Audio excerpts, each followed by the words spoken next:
কইরাদের জাগা এইভাবে নাই রে আল্লাহ, এইভাবে নাই। করিম আল্লাহ, রহিম আল্লাহ, মাবুদ মাওলা শাহ, তুই করিম বিনের আর পাইল।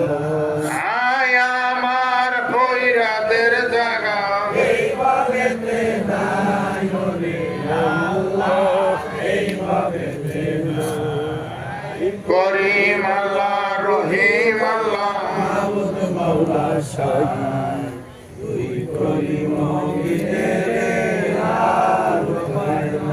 আয় আমার কইরাদের জাগা এইভাবে নাই রে আল্লাহ, এইভাবে নাই। করিম আল্লাহ, রহিম আল্লাহ, মাবুদ মাওলা শাহ, তুই করিম বিনের আর পাইল। আয় আমার কইরাদের জাগা এইভাবে নাই রে আল্লাহ, এইভাবে নাই। করিম আল্লাহ রহিম আল্লাহ মাবুদ মাওলা শাহ তুই করিম বিনের আর পাইল। আয় করিম আল্লাহ রহিম আল্লাহ মাবুদ মাওলা শাহ, তুই করিম বিনের আর আর উপায় নাই। সাল্লাল্লাহু এই যে সুলতানি জিকির যেগুলো আমরা এতক্ষণ পাঠ করলাম, এগুলা সকাল বিকাল পাঠ করা যায়। এটি খাজা ওমর আলী শাহ চিশতি রহমতুল্লাহ আলাইহি এই জিকির গুলা বেঁধে দিয়ে গেছেন যে এই জিকির গুলা এই নিয়মে এই সিস্টেমে পাঠ করলে আমরা আল্লাহর ওলি হইতে পারবো, কিংবা আল্লাহর মুহসিন বা মোমেন বান্দা হইতে পারবো। বলি আলহামদুলিল্লাহ। উনি বলছেন মৃত্যুকে বেশি বেশি করে স্মরণ করো, আর এই দোয়াটা পড়ো। কোন দোয়াটা? লা ইলাহা ইল্লাল্লাহ, লা ইলাহা ইল্লাল্লাহ পড়ো বলে মায় জিকির। বাগুনেতে যাইতাম করোনা ফিকির।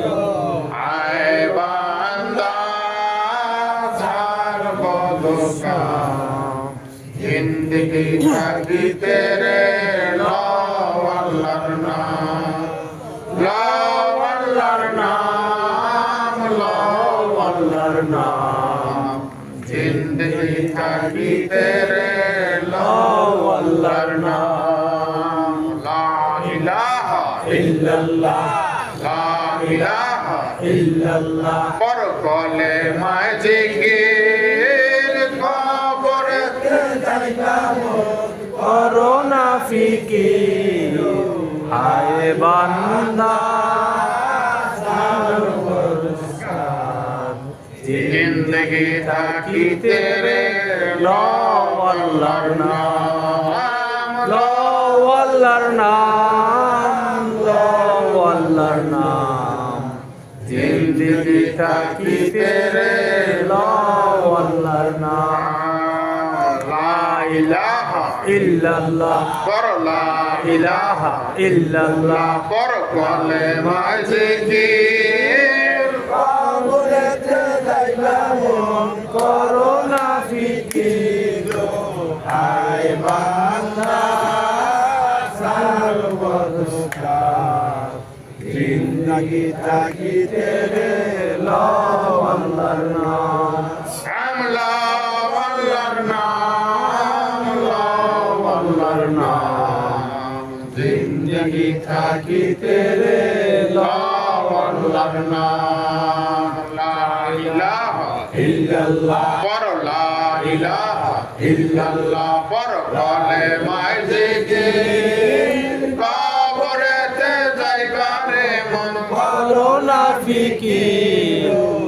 আয় বান্ধা সর্বদুকার, জিন্দগি থাকিতে রে লও আল্লাহর নাম, লও আল্লাহর নাম, লও আল্লাহর নাম।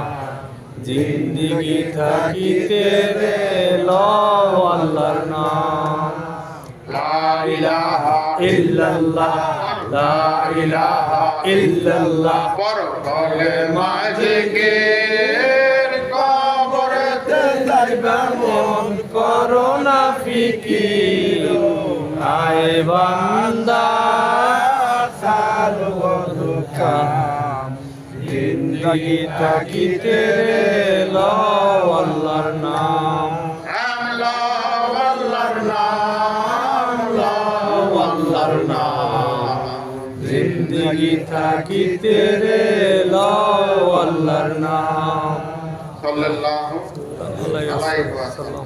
দেখুন কামেল পীরের কাছে, কামেল আল্লাহর ওলির কাছে বয়স হইলে সেখানে অনেক উপকার পাওয়া যায়, লাভ পাওয়া যায়, ঠিক না ঠিক? এখানে আমরা সবাই তরিকতপন্থী লোক। আমার দাদা হুজুর এই রওজা পাকে শুয়ে আছে, আমার আব্বা হুজুর খাজা মোহাম্মদ আব্দুল্লাহ চিশতি, খাজা মাওলানা মোহাম্মদ ওমর আলী চিশতি রহমতুল্লাহ আলাই। আমার দাদা হুজুরের এতই একটা মহব্বত ছিল, মানুষের প্রতি এত দরদ ছিল, এত ভালোবাসা ছিল যে ওনাই যেভাবে মানুষকে ভালোবাসছে, আদর করছে, মহব্বত করছে, সেরকম মহব্বত ভালোবাসা আমরা করতে পারি না বা করতে চেষ্টা করি না বা পারি না। উনি যেভাবে করে গেছেন তার মতো কি আর আমরা পারবো? চেষ্টা করবো বলে ইনশাআল্লাহ। ওই গ্রামে, এখান থেকে হাসনাবাদ গ্রামে, দাউদকান্দি থানার মধ্যেই হাসনাবাদ গ্রামে একজন ভক্ত ছিল দাদা হুজুরের। সে ইন্তেকাল করবে, মরে মরে অবস্থা। তার ছেলেরা বলল মসজিদের থেকে ইমাম সাহেবের আইনা তওবা করাই দে। আছে না এরকম, আমরা করি না? শেষ তওবাটা করাই দেই, যে আমার বাপে মারা যাইতেছে, তার শেষ তওবাটা করে। মসজিদে ইমাম সাহেব আসছে তওবা করানোর জন্য। আর দাদা হুজুরের ভক্ত বলতেছে, হুজুর মসজিদে আজানের টাইম হয়ে গেছে, আপনি আজান দিতে যান। সুবহানাল্লাহ। ইমাম সাহেব আইসা দেখে যে এত জিন্দা, এত মরার কোন লক্ষণ নাই। ঠিক আছে, আমি মসজিদ থেকে আজান দিয়ে আসি। তো এই ভক্ত তার ছেলেকে ডাক দিছে, ছেলেকে ডাক দিয়ে বলতেছে, বাবা আমি তো তওবা একবারই করছি। সুবহানাল্লাহ, আল্লাহু আকবার, আল্লাহু আকবার, ইয়া রাসূলুল্লাহ। জিন্দাবাদ জিন্দাবাদ জিন্দাবাদ জিন্দাবাদ। আমি তো আমার মুর্শিদের কাছে তওবা একবারই করে লেছি, বারবার আর তওবা করতে হবে না। তোমরা আমার সাথে পড়ো, লা ইলাহা ইল্লাল্লাহু মুহাম্মাদুর রাসূলুল্লাহ। এই কথা বলে ওনার ইন্তেকাল হয়ে গেল। সুবহানাল্লাহ। বাবা তওবা করার মতো, তওবা করা ভালো। দৈনিক 100 বার, 50 বার, 70 বার তওবা করতেন আল্লাহর রাসূল। কিন্তু আমরা যারা বায়াত গ্রহণ করি, তওবা করি, তওবার মতো তওবা একবার করতে গেলে, করতে পারলে তওবা কবুল হয়ে যায়। সুবহানাল্লাহ। বারবার তওবা করে চেহারা বদল করা যায় না, এই নিয়ম নাই। পীর সুরতে চাহিলে, এশকেতে মজিলে, সেই সুরত বদল হবে নবীজির গঠন। যদি সেই নূর মিলে, তালাকুঞ্জ যাবে খুলে, ফানা ফিলা হালে ভুলবি রে আপন। জালালে বগদাদে বলে, নিজে ন্যস্ত হলে আপনা সুরাতে দেখবি নিরঞ্জন। তওবা ভালো করে করবেন, করার মতো করবেন, ঠিক না বেঠিক? বাবারা, আমরা তো নিকটপন্থী মানুষ, রুহানি জগতের দুই একটা কথা বললে আমি শেষ করে দেব, মোনাজাত করব।